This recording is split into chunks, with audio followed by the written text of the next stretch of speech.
तो जैसा कि मैंने लास्ट वीडियो में आपसे प्रॉमिस किया था कि इस साल के जो मोस्ट इंपॉर्टेंट क्वेश्चंस होंगे या इंपॉर्टेंट टॉपिक्स जो होंगे फॉर क्लास 12 फिजिक्स, वो सारे क्वेश्चंस मैं आपके सामने लेकर आऊंगा।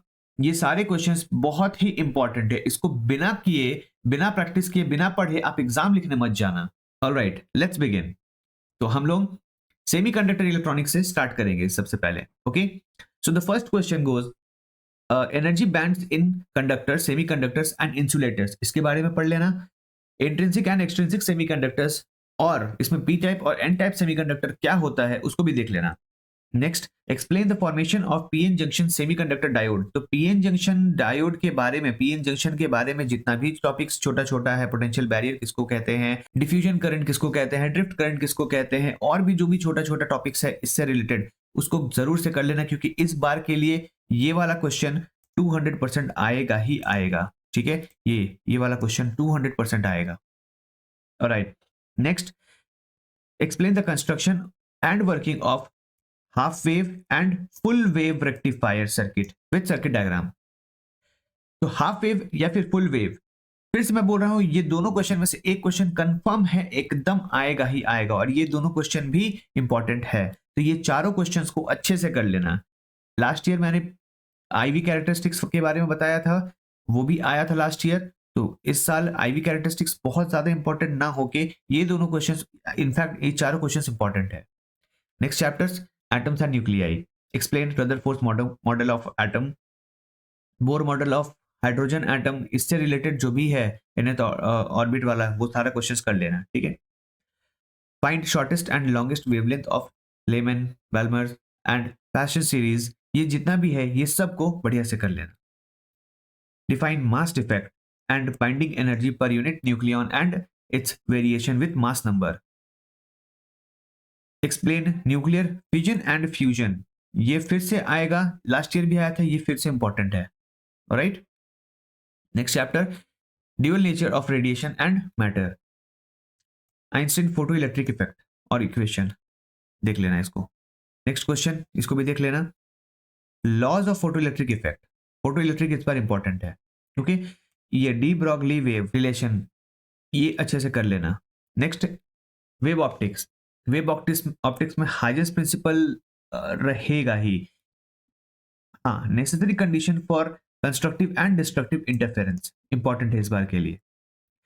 लास्ट ईयर जैसे इसमें से आया था एक क्वेश्चन, इस साल भी इसमें से एक क्वेश्चन रह सकता है। Difference between interference and diffraction, ये इस बार का इंपॉर्टेंट क्वेश्चन है। अच्छा, यंग्स डबल स्लिट एक्सपेरिमेंट का 200% न्यूमेरिकल एक ना एक रहेगा ही रहेगा। ठीक है, तो इतना आपको करना है वेव ऑप्टिक्स से।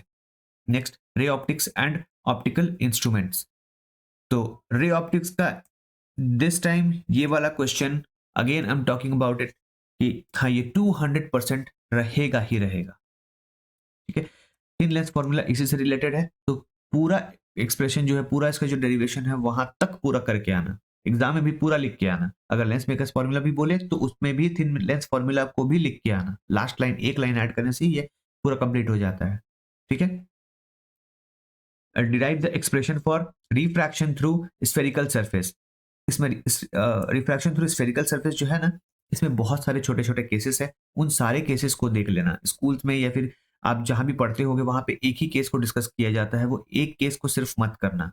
जो रेयर मीडियम से डेंसर मीडियम में जाता है लाइट रे, तो जिस तरह से कॉन्वेक्स सरफेस होता है, तो सिर्फ वो एक केस नहीं होता, इससे बहुत सारा डिफरेंट डिफरेंट केसेस होता है। तो प्लीज उन सारे केसेस को देख के जाना, क्योंकि एग्जाम में डायरेक्ट वो फर्स्ट केस को ही नहीं देता है, बाकी डिफरेंट केसेस को भी एग्जाम में देता है।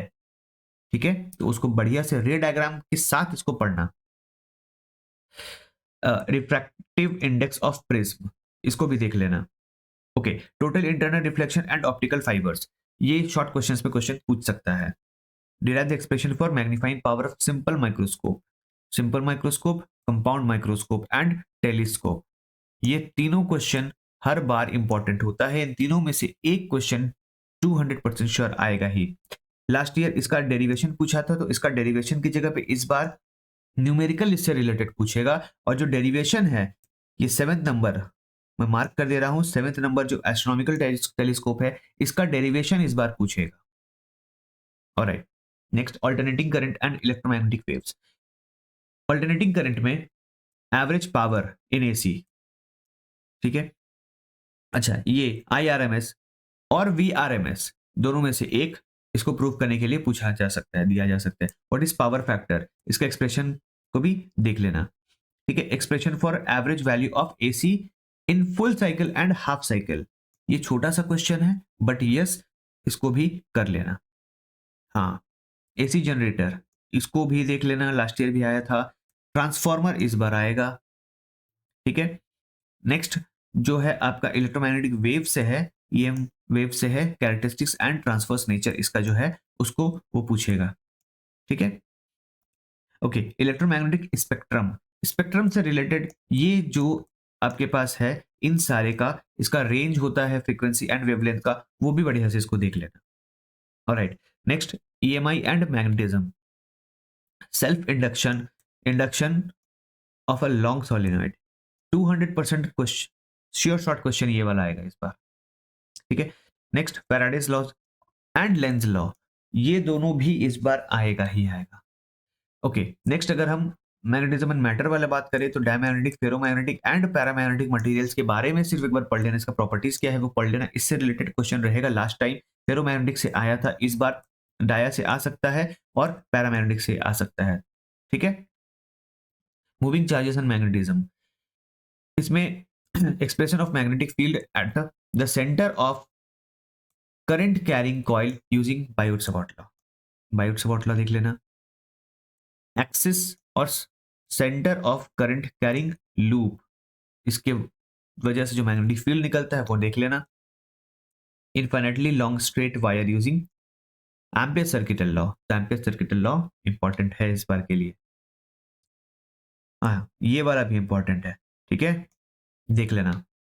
तो जितना भी इंपॉर्टेंट है बाबू, ये सबको कर लेने का है आपको। Okay, force between two current carrying conductor placed parallel in magnetic field, तो एक पैरेलल होता है, एंटी पैरेलल होता है, दोनों अट्रैक्ट होते हैं या फिर रिपेल करते हैं, वो वाला केस है ये वाला, देख लेना इसको, ठीक है। टॉर्क के बारे में बहुत लास्ट टाइम ही नहीं पूछा था, ये वाला इंपॉर्टेंट है इस बार के लिए, ठीक है, टॉर्क वाला देख लेना। नेक्स्ट मूविंग कॉइल गैल्वेनोमीटर, ये 200% श्योर शॉर्ट क्वेश्चन है और इसका current sensitivity and conversion to ammeter to voltmeter and vice versa, इसको भी देख लेना, ठीक है। नेक्स्ट करंट इलेक्ट्रिसिटी में एक्सप्रेशन फॉर ड्रिफ्ट वेलोसिटी, भाई effect of temperature on drift velocity of electrons, ठीक है। Next relation between drift velocity and electric current, I is equals to VDE, ये बार बार पूछा जाता है, देख लेना इसको भी। Okay, derive Ohm's law using the concept of drift velocity, factors क्या क्या है, इसको जो effect resistivity end of a conductor depends, ये भी इंपॉर्टेंट है। हाँ, इस बार के लिए जो मोस्ट इंपॉर्टेंट क्वेश्चन है ये वाला, derive the relation between EMF and terminal potential difference, thus expression for the internal resistance, ये एक बढ़िया क्वेश्चन है, देख लेना इस बार के लिए, है ना। Derive expression for equivalent EMF and internal resistance of cell connected in series and parallel mixed combination, इससे रिलेटेड न्यूमेरिकल पूछा जा सकता है, ठीक है, न्यूमेरिकल पूछा जा सकता है। ओके, नेक्स्ट व्हीटस्टोन ब्रिज, ये 200% श्योर शॉर्ट क्वेश्चन है इस बार के लिए है। व्हीटस्टोन ब्रिज क्या है, उसका प्रिंसिपल क्या है, वर्किंग क्या है, थ्योरी क्या है, प्रूफ क्या है, ये व्हीटस्टोन ब्रिज इस बार के लिए इंपॉर्टेंट है, देख लेना, ठीक है। नेक्स्ट है किरचॉफ्स लॉ से रिलेटेड न्यूमेरिकल्स, व्हीटस्टोन ब्रिज से रिलेटेड जो भी है न्यूमेरिकल, इससे एकदम पक्का से रहता ही है किरचॉफ्स लॉ से, और इस बार भी रहेगा। Okay, next electrostatic potential and capacitance, इससे potential at a point due to point charge Q, एकदम फर्स्ट जो इनिशियली हम लोग पढ़ते हैं वो वाला चीज है, ठीक है। Derive an expression for the electric potential at a point along the axial line, ठीक है, equatorial line and at any random point, किसकी वजह से, due to an electric dipole, potential too due to uniformly charge spheres, uniformly charge spheres के लिए, charge sphere के लिए आपको पता होगा conducting, non conducting, solid conducting, solid non conducting, ये सब सारा केसेस जो है वो सब को एक बार देख लेना, इंपॉर्टेंट है। Potential energy of N electric dipole placed in a uniform electric field, it's an important question for this year. Okay, derive the expression for the capacitance of parallel plate capacitor having plate area A and separation D. इसमें dielectric वाला इस बार question शायद से नहीं पूछ सकता है, although ये क्वेश्चन मेरे हिसाब से इंपॉर्टेंट है इस साल के लिए. Numericals related to combination of capacitors and energy stored in capacitor, ये भी 200% क्वेश्चन है जो आएगा ही. न्यूमेरिकल्स इससे रिलेटेड है, combination of capacitors and energy stored in capacitors से. इसको बढ़िया से कर लेना न्यूमेरिकल्स. ओके, तो आपको समझ में आ रहा होगा, एक आइडिया हो रहा होगा कि डेरिवेशन कितना करना है, न्यूमेरिकल क्या करना है, कहां से न्यूमेरिकल करना है, आपको फोकस किस पे करना है. तो ये सारा चीज जो है वो आप बढ़िया से कर लेना. ठीक है, चलिए last but not the least, although ये हमारा फर्स्ट चैप्टर हुआ करता है, electric charges and fields. First question क्या है, derive an expression for the electric field at a point on the axial position. Next होगा क्या, equatorial position eight any random point of N electric dipole. ठीक है, अब उसी dipole की वजह से क्या निकालना है, टॉर्क निकालना है. कहां पे, यूनिफॉर्म इलेक्ट्रिक फील्ड में जब रखते हैं तो, और इसका स्पेशल केसेस भी करना है. Derive an expression for the electric field at a point on the axis of uniformly charged ring. Also discuss its special cases. Centre पे क्या होगा, एक सर्टेन फाइनाइट डिस्टेंस पे क्या होगा, इनफाइनाइट डिस्टेंस पे क्या होगा, ये सब कुछ मिला के स्पेशल केस बनता है, उसको कर लेना. Application of Gauss law, Gauss law वाला जो एप्लीकेशंस है इन सब को बढ़िया से कर लेना. जितना भी एप्लीकेशन है उन सब को कर लेना, उसमें से एक ना एक रहेगा ही रहेगा 200%.